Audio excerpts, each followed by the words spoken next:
આપણે અભ્યાસ કરીએ છીએ ધોરણ 11 વિષય બાયોલોજી, ચેપ્ટર નંબર 14 વનસ્પતિમાં શ્વસન.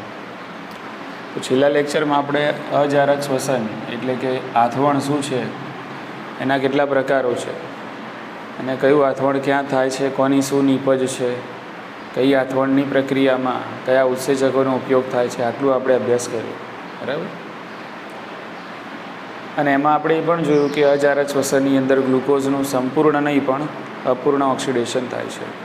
હવે પ્રશ્ન એ છે કે ગ્લુકોઝનું આપણે સંપૂર્ણ ઓક્સિડેશન કરવું હોય છે, સંપૂર્ણ ઓક્સિડેશન,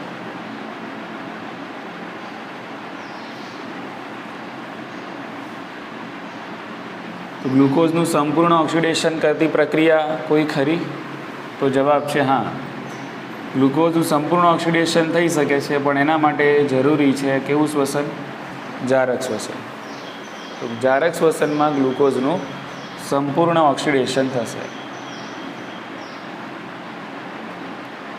સંપૂર્ણ ઓક્સિડેશન થશે અને ગ્લુકોઝમાંથી આપણને મળશે કાર્બન ડાયોક્સાઇડ, ગ્લુકોઝમાંથી મળશે પાણીના અણુઓ અને ઘણી બધી ઉર્જા મુક્ત થશે. અને આ ઉર્જાનો સંચય આપણે એટીપીના સ્વરૂપમાં કરીશું.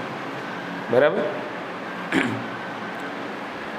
એટલે સંપૂર્ણ ઓક્સિડેશન કરવું હોય તમારે જારક શ્વસન કરવું પડે, અને ગ્લુકોઝનું જ્યારે જારક શ્વસન કરશો તો એમાંથી તમને કાર્બન ડાયોક્સાઇડ, પાણી અને ઉર્જા મળે છે, અને એ ઉર્જાનો સંચય એટીપીમાં થાય છે.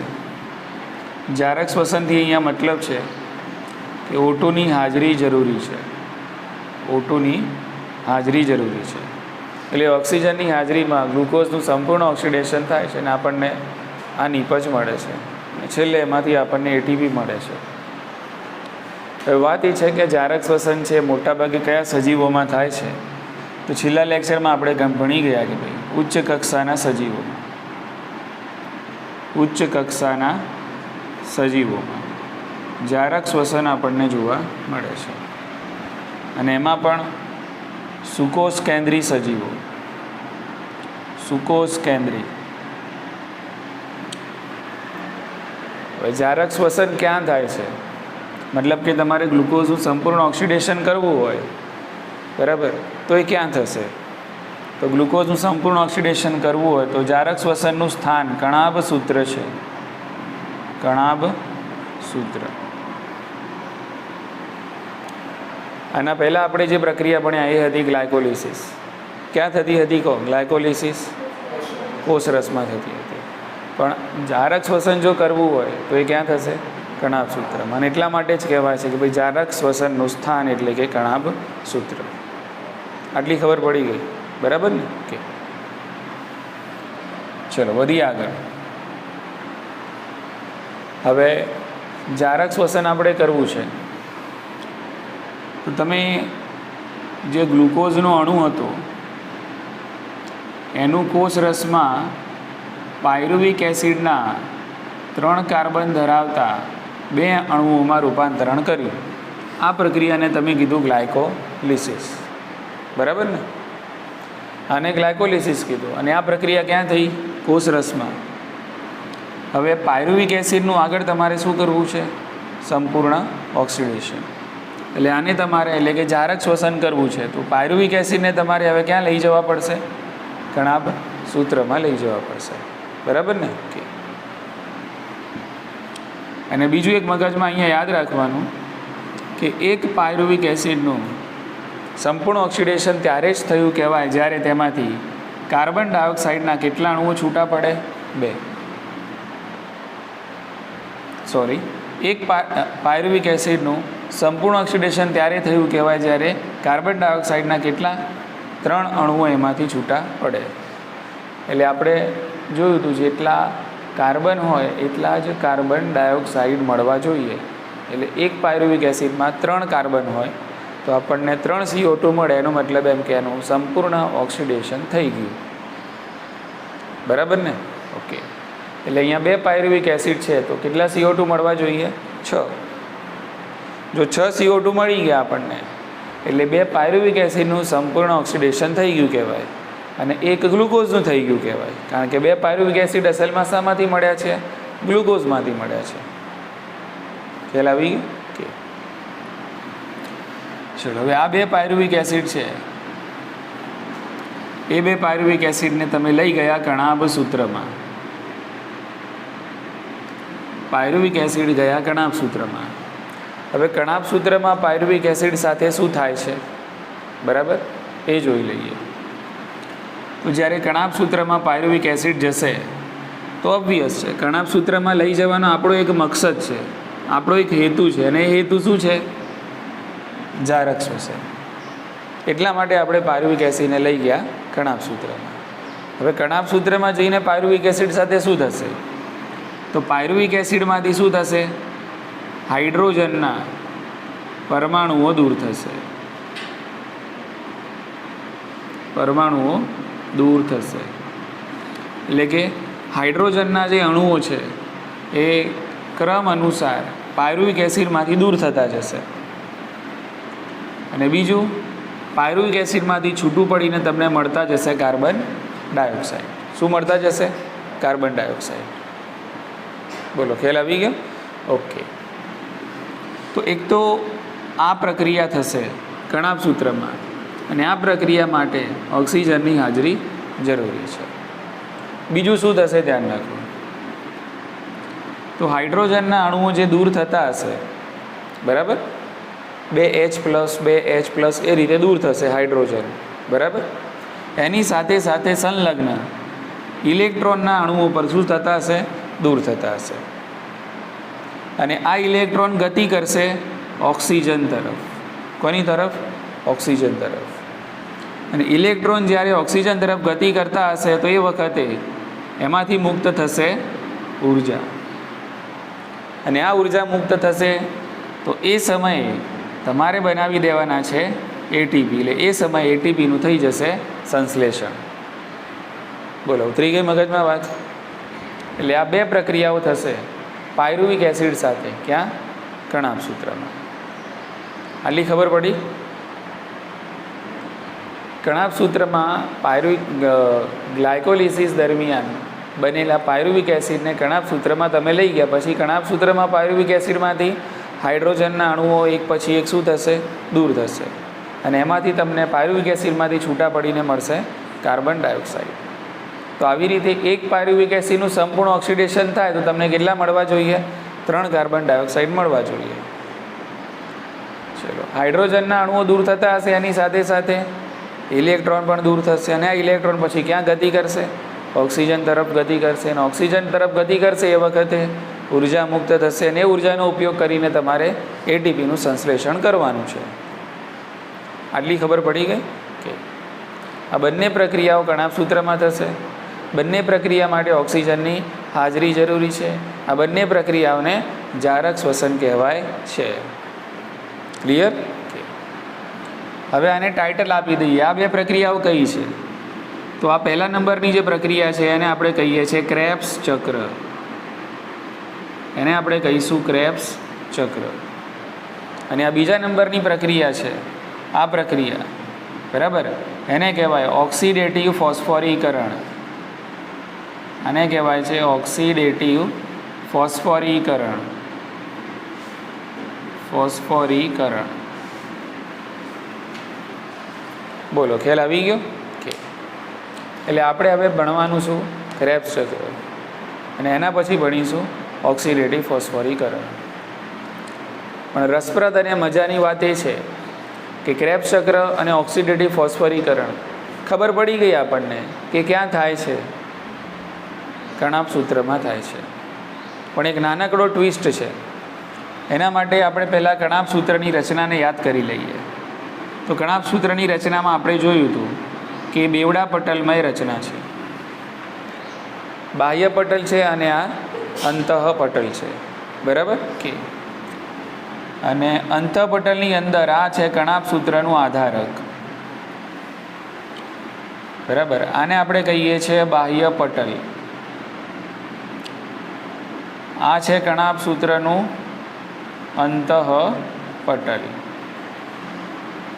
તો આ ક્રેબ્સ ચક્ર છે એ ક્યાં થાય છે, તો એ કણાભ સૂત્રના આધારકમાં થાય છે.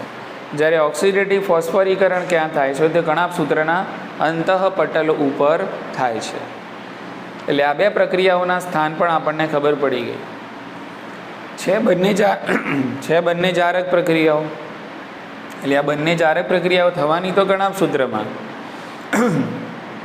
પણ એક પ્રક્રિયા જેને આપણે ક્રેબ્સ ચક્ર કહીશું એ થશે કણાપ સૂત્રના આધારકમાં, અને બીજી પ્રક્રિયા જેને ઓક્સિડેટિવ ફોસ્ફરીકરણ કહીશું એ થશે કણાપ સૂત્રના અંતઃપટલ ઉપર. આ યાદ રાખવાનું ખાસ. ઉતરી ગઈ મગજમાં વાત? ચાલો, એટલે હવે આપણે જે અભ્યાસ કરવાનો છે એ કયું છે? ક્રેબ્સ ચક્ર. ક્લિયર? ઓકે. તો હવે આપણને જે પાયરુવિક એસિડ આપણે જે કણાપ સૂત્રમાં લાવ્યા છીએ, તો એને તમારે ક્રેબ્સ ચક્રમાં પ્રવેશ કરાવવો હોય તો પહેલાં પાયરુવિક એસિડને કણાપ સૂત્રના ક્યાં લાવવું પડે? આધારકમાં લાવવું પડે. બરાબર? સમજો અહીંયા. તો અહીંયા મારી જોડે છે 2 પાયરુવિક એસિડના અણુઓ, અને આ 2 પાયરુવિક એસિડના અણુઓ ઓલરેડી મેં કણાપ સૂત્રના આધારકમાં લાવી દીધા છે, એમ સમજી લો. કોષ રસમાંથી ક્યાં લાવી દીધા? કણાપ સૂત્રના આધારકમાં. કેમ લાવ્યો હું? કારણ કે મારે હવે કરવું છે ક્રેબ્સ ચક્ર. આટલી ખબર પડી ગઈ કે ચલો. 2 પાયરુવિક એસિડના અણુઓ છે મારી જોડે. આ 2 પાયરુવિક એસિડના અણુઓની સાથે ઉત્સેચકો અને સહ ઉત્સેચકોનો આપણે ઉપયોગ કરશું. એમાં સહ ઉત્સેચકોમાં આપણી જોડે હશે 2 NAD+. ઓકે. અને આપણી જોડે હશે 2 કોએન્ઝાઇમ. ક્લિયર? તો કણાપ સૂત્રમાં આધારકમાં પાયરુવિક એસિડ સાથે NAD+ અને કોએન્ઝાઇમ જેવા સહ ઉત્સેચકોની મદદથી એક પ્રક્રિયા થશે, અને અહીંયા જે ઉત્સેચક છે એનું નામ છે પાયરુવેટ ડિહાઇડ્રોજિનેઝ. પાયરુવેટ ડિહાઇડ્રોજિનેઝ.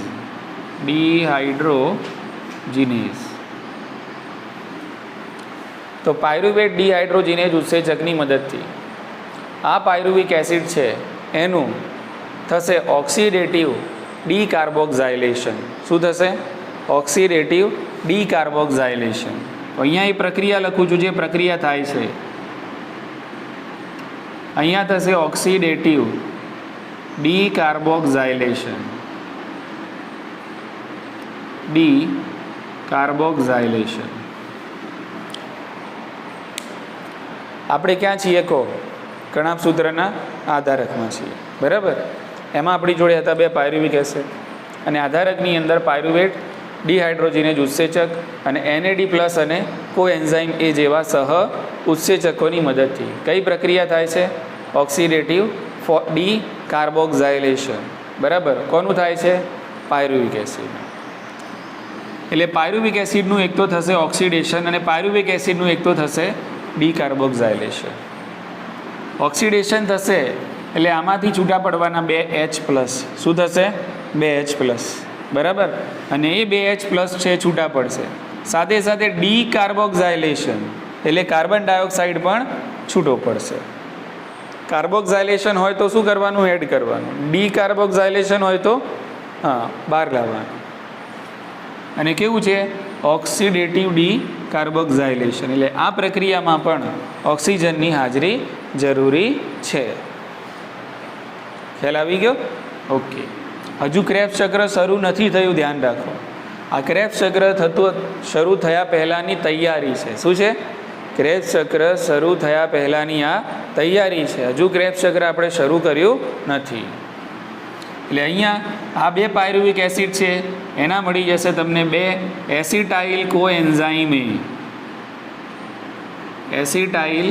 કોએન્ઝાઇમ.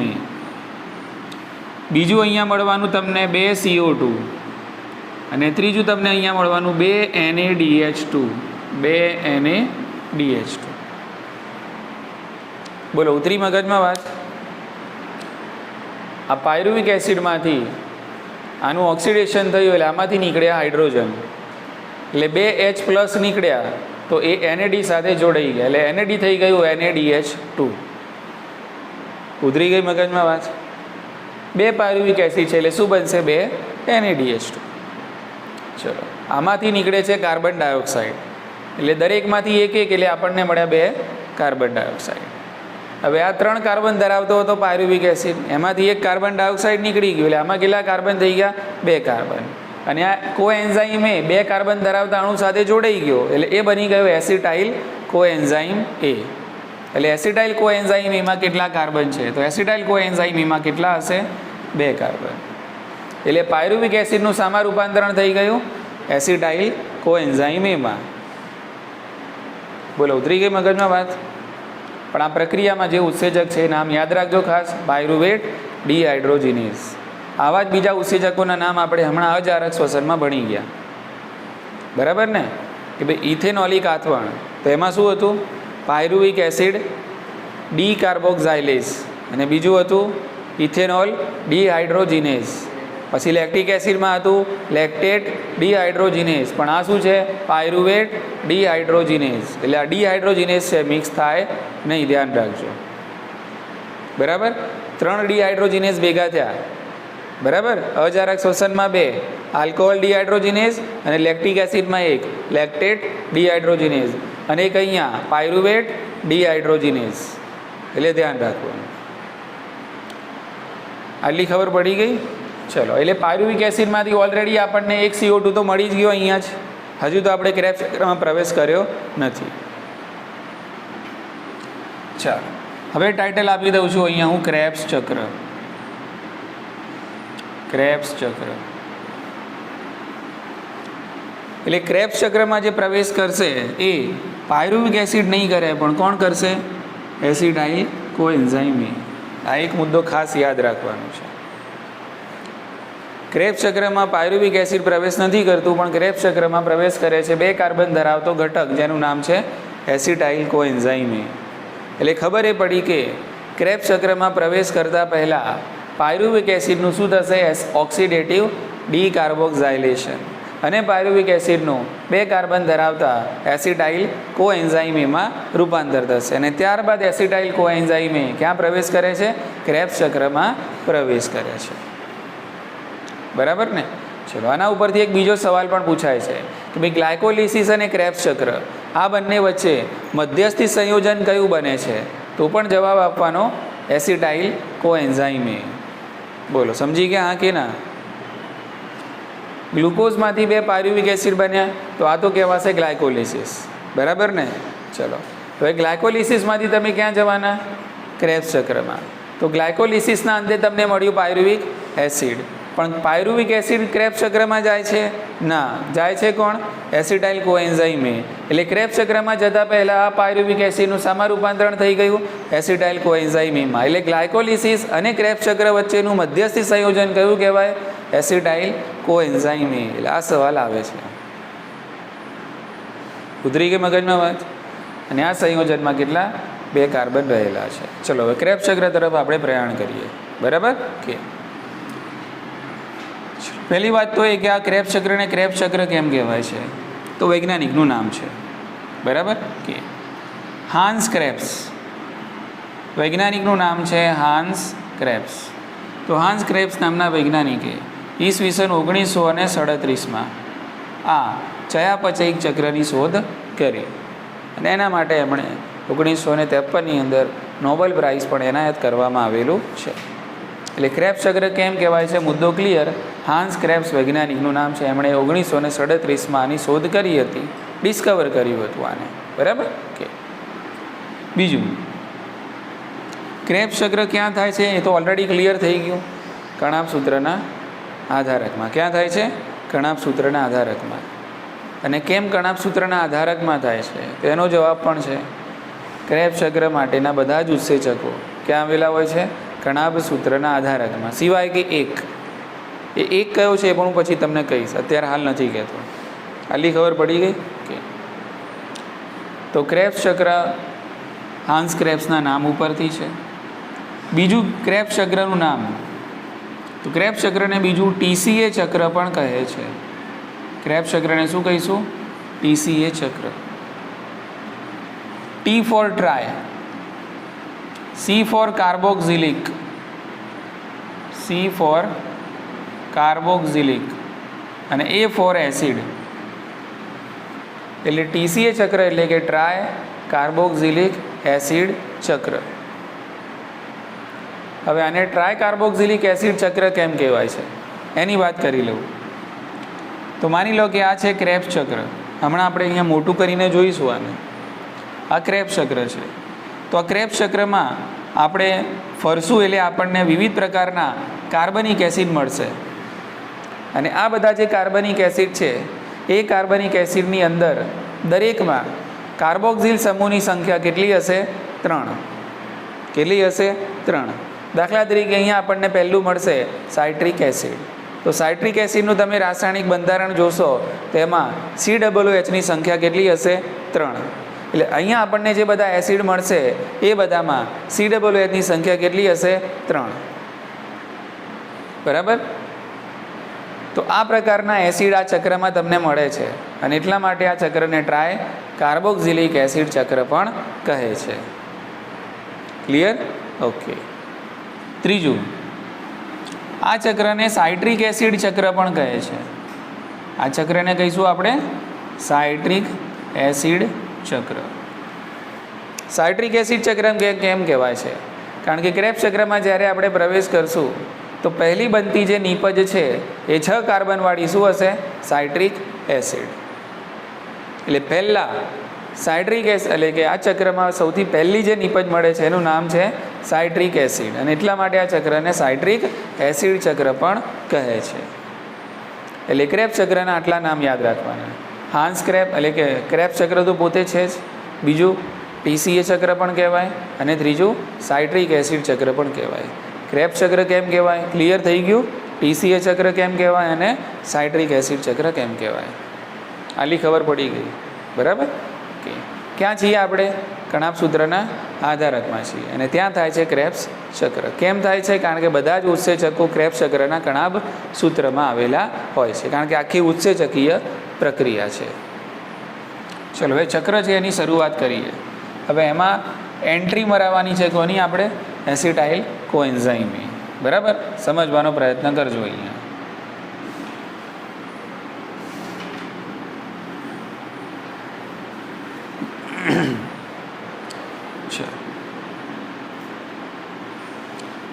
તો અહીંયા આપણે આવે છે એસિટાઇલ કોએન્ઝાઇમે. કેટલા કાર્બન ધરાવે છે? આ 2 કાર્બન ધરાવે છે. તો એસિટાઇલ કોએન્ઝાઇમે ક્રેબ્સ ચક્રમાં પ્રવેશ કરે છે અને ક્રેબ્સ ચક્રમાં પહેલેથી જ હાજર છે ઓક્ઝેલો એસિટિક એસિડ. પહેલેથી શું હાજર છે? ઓક્ઝેલો એસિટિક એસિડ. અહીંયા હું નામ લખી દઉં છું, ઓક્ઝેલો એસિટિક એસિડ. ચલો, આ ઓક્ઝેલો એસિડિક એસિડ છે કેટલા કાર્બન ધરાવે છે? 4 કાર્બન. તો એસિટાઇલ કોએન્ઝાઇમે જે 2 કાર્બન ધરાવતો ઘટક છે ક્રેબ્સ ચક્રમાં પ્રવેશ કરે છે અને એનું સંયોજન થાય છે પહેલેથી જ ક્રેબ્સ ચક્રમાં હાજર 4 કાર્બન ધરાવતા ઓક્ઝેલો એસિડિક એસિડ સાથે. આ પ્રક્રિયામાં એક બીજું પાણીનો અણુ ઉમેરાય છે અને એના કારણે અહીંયા સૌપ્રથમ ક્રેબ્સ ચક્રમાં પહેલી બનતી જે નિપજ છે એનું નામ છે citric acid. Citric acid. Citric એસિડમાં જોવા મળશે તમને 6 કાર્બન, 4 કાર્બન અને બીજા 2 કાર્બન ભેગું થઈ જશે. અહીંયા બનશે 6 કાર્બન ધરાવતો સાઇટ્રિક એસિડ. ખ્યાલ આવી ગયો? ઓકે. એટલે ક્રેબ્સ ચક્રમાં તમે પ્રવેશ કરો એટલે સૌથી પહેલાં બન્યું સાઇટ્રિક એસિડ અને એટલા માટે આ ચક્રને આપણે નામ આપ્યું સાઇટ્રિક એસિડ ચક્ર. બરાબર. ચલો, અહીંયા જે ઉત્સેચક છે એનું નામ શું છે? તો આ જે ઉત્સેચક છે એનું નામ છે, તમે બનાવ્યું સાઇટ્રિક એસિડ એટલે ઉત્સેચકનું નામ છે citric acid synthetase. Citric acid synthetase. બરાબર ને? તો આ થઈ ગયો ઉત્સેચક. આ એક સ્ટેપ પૂરું થઈ ગયું. બરાબર. તો આવી જ રીતે ઘણા બધા એસિડ છે એ ક્રેબ્સ ચક્રમાં બનતા જશે. તો આપણે પહેલાં બધા એસિડના નામ લખી દઈએ. કયા કયા એસિડ બનશે ક્રમ અનુસાર એ બધા એસિડના આપણે પહેલાં નામ લખી લઈએ. બરાબર. ઓકે. ચલો, હવે આપણે આગળ જશું. બરાબર. ચલો, એટલે આ જે સાઇટ્રિક એસિડ છે એનું રૂપાંતરણ તમારે કરવું પડશે સિસ એકોનિટિક એસિડમાં. સિસ એકોનિટિક એસિડ. આગળ જશો તો સિસ એકોનિટિક એસિડ છે એમાંથી તમારે બનાવવાનું છે આઇસોસાઇટ્રિક એસિડ.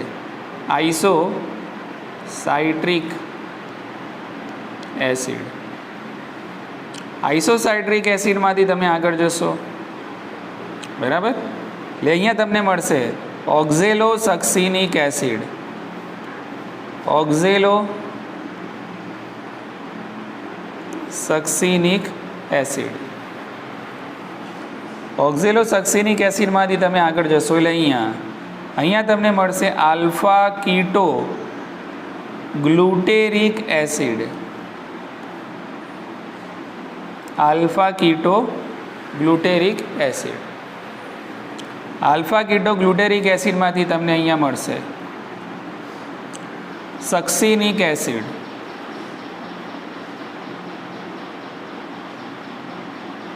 સક્સિનિક એસિડ. સક્સિનિક એસિડમાંથી તમે આગળ જશો એટલે અહીંયા તમને મળશે ફ્યુમેરિક એસિડ. ફ્યુમેરિક એસિડમાંથી આગળ જશો એટલે ફ્યુમેરિક એસિડનું રૂપાંતરણ અહીંયા થશે મેલિક એસિડમાં. મેલિક એસિડ. અને મેલિક એસિડનું રૂપાંતરણ થશે ઓક્ઝેલો એસિટિક એસિડ. ખ્યાલ આવી ગયો? એટલે આ રીતે એક પછી એક શું બનતા જશે? કાર્બનિક એસિડ બનતા જશે. ક્લિયર? કે હવે સાઇટ્રિક એસિડ છે એનું તમારે રૂપાંતરણ કરવું છે સિસ એકોનિટિક એસિડમાં. તો આમાંથી એક પાણીનો અણુ દૂર થશે અને ઉત્સેચક અહીંયા જે કામમાં આવે છે એનું નામ છે એકોનિટેઝ. એકોનિટેઝ એટલે એકોનિટેજ ઉત્સેચકની મદદથી સાઇટ્રિક એસિડનું સિસ એકોનિટિક એસિડમાં રૂપાંતરણ થશે. ચલો વળી પાછું આ પાણીનો અણુ જે બહાર કાઢ્યો તે તમે પાણીનો અણુ પાછો એને અંદર લઈ જવાનું છે. એટલે આ પાણીનો અણુ સરભર થઈ ગયો. શું થઈ ગયો? સરભર થઈ ગયો. બરાબર. ચલો એટલે આ જે પ્રક્રિયા છે એ પણ એકોનિટેજ ઉત્સેચકની મદદથી જ થાય છે. એકોનિટેજ એટલે અહીંયા બની ગયું આઇસોસાઇટ્રિક એસિડ. એટલે તમારે અસલમાં શું બનાવવું હતું? સાઇટ્રિક એસિડમાંથી શું બનાવવું હતું? આઇસોસાઇટ્રિક એસિડ. એટલે એના કારણે એટલે એમાં તમે પહેલાં પાણીનો અણુ દૂર કર્યો પછી અંદર એડ કરી દીધો એટલે પરમાણુઓની ગોઠવણીમાં શું થઈ ગયો? ફેરફાર થઈ ગયો. એટલે સાઇટ્રિક એસિડનું રૂપાંતરણ થઈ ગયું આઇસોસાઇટ્રિક એસિડમાં. બરાબર. 6 કાર્બન છે અહીંયા પણ 6 કાર્બન છે, અહીંયા પણ 6 કાર્બન છે. ચલો આઇસોસાઇટ્રિક એસિડ છે એમાંથી બને છે ઓક્ઝેલો સક્સિનિક એસિડ. તો એના માટે આ જે આઇસોસાઇટ્રિક એસિડ છે એનું થશે ડિહાઇડ્રોજિનેશન. એટલે એમાંથી દૂર થશે 2H+. બરાબર. શું થયું અહીંયા? ડિહાઇડ્રોજિનેશન. 2H+ દૂર થશે અને આ 2H+ છે એ ગ્રહણ કરવામાં આવશે. 2H+ છે ગ્રહણ કરવામાં આવશે કોના દ્વારા? હાઇડ્રોજન ગ્રાહી પદાર્થ દ્વારા NAD+. અને આ NAD+ માંથી અહીંયા બની જશે NADH2. શું બનશે? NADH2. બોલો ઉતરે છે મગજમાં વાત? ઓકે. અહીંયા થયું ડિહાઇડ્રોજિનેશન. ઓકે. એટલે અહીંયા જે ઉત્સેચક આવશે એ છે ડિહાઇડ્રોજિનેઝ. કયો ઉત્સેચક છે? ડિહાઇડ્રોજિનેઝ. ઉત્સેચકનું નામ અહીંયા ડિહાઇડ્રોજિનેઝ. બોલો ખ્યાલ આવી ગયો? કે ચલો તો આઇસોસાઇટ્રિક એસિડનું ડિહાઇડ્રોજિનેશન થશે. દૂર થયેલા જે હાઇડ્રોજન છે એની સાથે ઇલેક્ટ્રોન પણ દૂર થશે અને આ હાઇડ્રોજન છે એ NAD+ દ્વારા ગ્રહણ કરવામાં આવશે. બરાબર. અને આ NADનું થઈ ગયું અહીંયા રિડક્શન એટલે બની જશે NADH2. બરાબર. એટલે જ્યાં હવે આ રીતે ડિહાઇડ્રોજન થશે રસ્તામાં જ્યાં ડિહાઇડ્રોજિનેશન થશે ત્યાં કોણ આવી જશે? NAD આવી જશે અને ત્યાં બનાવી દેવાનું આપણે NAD+. એક સ્થાન એવું છે કે જ્યાં NADની જગ્યાએ આવશે FAD અને બનશે FADH2. એ વખતે NADH2 નહીં બને. શું બનશે? FADH2. ખ્યાલ આવી ગયો? કે ચલો તો આઇસોસાઇટ્રિક એસિડમાંથી બની ગયું ઓક્ઝેલો સક્સિનિક એસિડ. હવે આ ઓક્ઝેલો સક્સિનિક એસિડ છે એનું થશે ડીકાર્બોક્સિલેશન. ઓકે. એટલે ડીકાર્બોક્સાઇલેશન થશે એટલે શું દર્શો અહીંયાથી? એક કાર્બન ડાયોક્સાઇડનો અણુ. અને અહીંયા જે ઉત્સેચક છે એનું નામ છે ડીકાર્બોક્સાઇલેઝ. ડીકાર્બોક્સાઇલેઝ. બોલો ખ્યાલ આવી ગયો?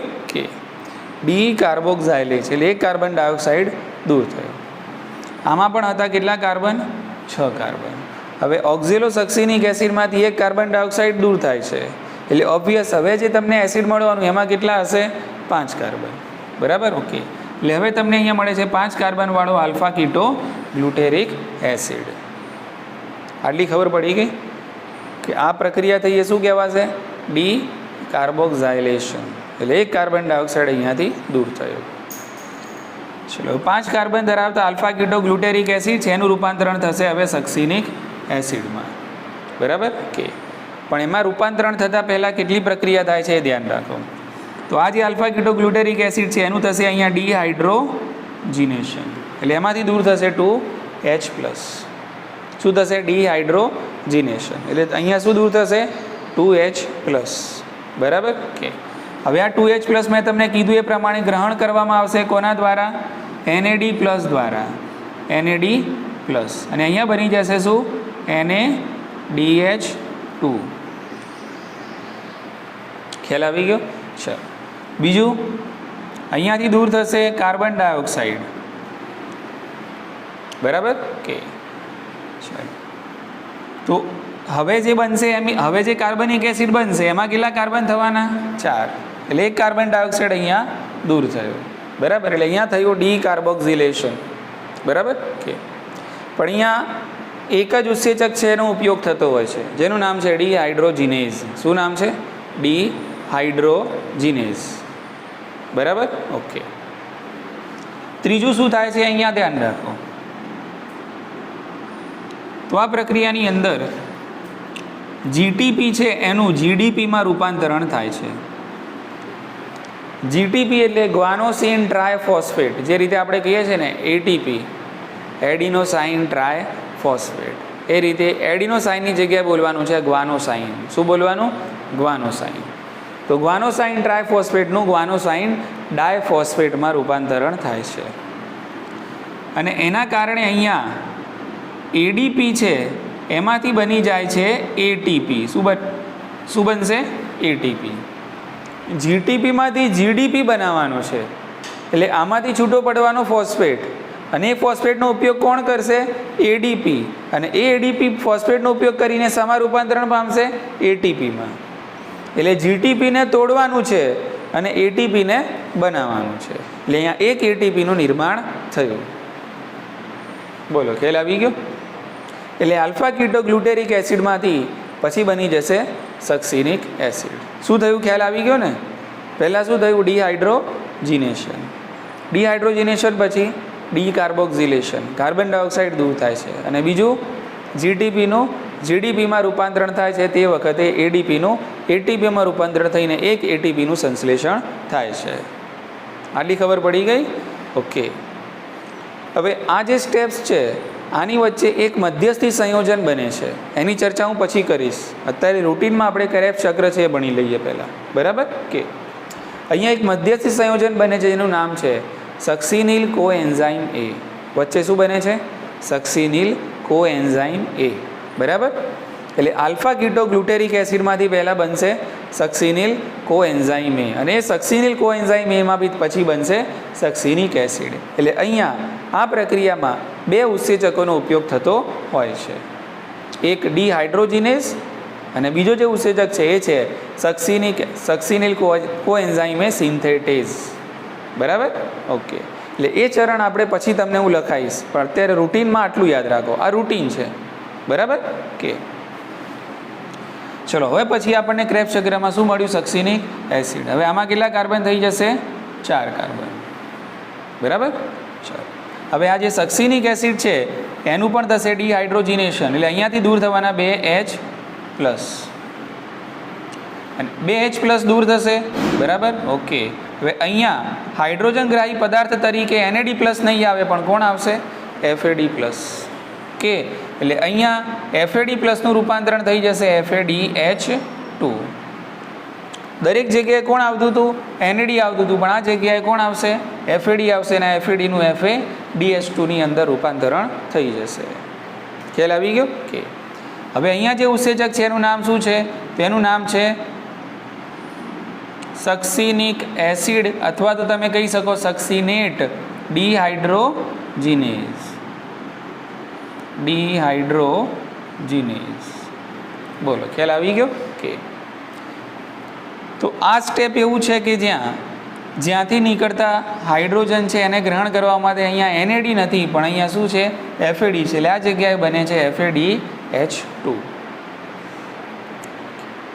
આ બધા જ ઉત્સેચકો જે ઉપયોગમાં આવે છે કણાભ સૂત્રના આધારકમાં છે, પણ આ જે ઉત્સેચક છે કયો? સક્સિનિક એસિડ ડિહાઇડ્રોજીનેઝ. એ ઉત્સેચક કણાભ સૂત્રના આધારકમાં હોતો નથી. બાકીના ક્રેબ્સ ચક્રના બધા જ ઉત્સેચકો કણાભ સૂત્રના આધારકમાં હોય છે. આ જ એક ઉત્સેચક એવું છે કે જે બહાર છે. ખ્યાલ આવી ગયો કે? ચલો, ફ્યુમેરિક એસિડમાંથી બનાવવાનું તમારે મેલિક એસિડ. તો એના માટે અહીંયા આપણે એક પાણીનો અણુ ઉમેરીએ છીએ. પાણીનો અણુ ઉમેરીએ છીએ. બરાબર? ઓકે. અહીંયા ઉત્સેચક છે ફ્યુમારેઝ. કયો ઉત્સેચક? ફ્યુમારેઝ. તો ફ્યુમેરિક એસિડનું રૂપાંતરણ થઈ ગયું શામાં? મેલિક એસિડમાં. હવે આ મેલિક એસિડનું થશે ડિહાઇડ્રોજીનેશન. એટલે આમાંથી નીકળવાના 2H+. અહીંયા 2H+ ને ગ્રહણ કરશે કોણ? NAD+. અને અહીંયા બની જશે NaDH2. અને મેલિક એસિડમાંથી બની જશે ઓક્ઝેલો એસિટિક એસિડ. અને આ રીતે ઓક્ઝેલિક એસિડ સાથે ફરીથી એસિટાઇલ કોએન્ઝાઇમે જોડાશે. અને આ ચક્ર આ રીતે ચાલ્યા કરે છે. બરાબર કે? તો આ જે ચક્ર આપણે ભણ્યા એનું નામ છે ક્રેબ્સ ચક્ર. બોલો, આટલી ખબર પડી ગઈ? ઓકે ને? બરાબર કે? અહીંયા બધા જે મળ્યા તમને એસિડ એ કેટલા કાર્બનવાળા મળે છે? 4 કાર્બનવાળા. જો અહીંયા બધા કેવા છે? 6 કાર્બનવાળા. સેન્ટરમાં કયો આવ્યો? 5 કાર્બનવાળા. આ બાજુ બધા કેવા છે? 4 કાર્બનવાળા. ઓકે, ચલો. એસિડાઇલ કોએન્ઝાઇમમાં કેટલા કાર્બન હતા? 2 કાર્બન. હવે આનું સંપૂર્ણ ઓક્સિડેશન ક્યારે થયું કહેવાય? જ્યારે આમાંથી કેટલા છૂટા પડે? 2 કાર્બન ડાયોક્સાઇડ છૂટા પડે. તો આપણને છૂટા પડેલા મળી ગયા. જુઓ, એક CO2 અહીંયા છૂટું પડ્યું, એક CO2 અહીંયા. એનો મતલબ એમ કે આનું સંપૂર્ણ ઓક્સિડેશન થઈ ગયું. અને એક ઓલરેડી આપણને અહીંયા મળી ગયો હતો. પાયરુવિક એસિડમાંથી શું મળ્યું તમને? એસિટાઇલ કોએન્ઝાઇમ. એ વખતે ઓલરેડી એક કાર્બન ડાયોક્સાઇડ મળી ગયો. એટલે અસલમાં શું કહેવાય કે ભાઈ એક પાયરુવિક એસિડમાંથી તમને 1, 2 અને 3 કાર્બન ડાયોક્સાઇડ મળી ગયા. એનો મતલબ એમ કે આનું શું થઈ ગયું? ઓક્સિડેશન થઈ ગયું. બરાબર? ઓકે. પણ અહીંયા તમને કેટલીક જગ્યાઓમાં મળે છે ડિહાઇડ્રોજીનેશન થઈને NaDH2. બરાબર કે? એ કઈ કઈ જગ્યાઓમાં મળે છે એ બધું યાદ રાખવાનું તમારે. બરાબર કે? તો એસિડાઇલ કોએન્ઝાઇમ અહીંયા પ્રવેશ કરે છે. તો જુઓ, અહીંયા એક ડિહાઇડ્રોજીનેશન અહીંયા થયું, 1, પછી ક્યાં થયું? 2, 3 અને 4. બરાબર કે? અને પાયરુવિક એસિડથી ગણો તો 5 વાર થયું કહેવાય. કેટલી વાર? કારણ કે અહીંયા પણ શું બને છે? NaDH2. બરાબર? એટલે એક પાયરુવિક એસિડનું ક્રેબ્સ મતલબ એક પાયરુવિક એસિડથી પ્રશ્ન પૂછાયો હોય તો ડિહાઇડ્રોજીનેશન કેટલી વાર થાય? 5 વાર થાય. એક ક્રેબ્સ ચક્રની બહાર થયું, એક આ થયું એ, અને બીજું આ બધું ક્રેબ્સ ચક્રની અંદર. કયા સ્ટેપમાં હાઇડ્રોજન બહાર નીકળે છે? કયા સ્ટેપમાં CO2 બહાર નીકળે છે? કયા સ્ટેપમાં કયો ઉત્સેચક છે? બરાબર? એ બધી આપણે વસ્તુ યાદ રાખવાની છે. આટલી ખબર પડી ગઈ? ઓકે. તો આ ક્રેબ્સ ચક્ર થયું ક્યાં? કણાભ સૂત્રના આધારકની અંદર. બરાબર ને? ઓકે, ચલો. આના બીજા જે પાસા છે એની ચર્ચા આપણે આવતીકાલે કરીશું. ઠીક છે? તો આજે આપણે આટલું રાખીએ છીએ.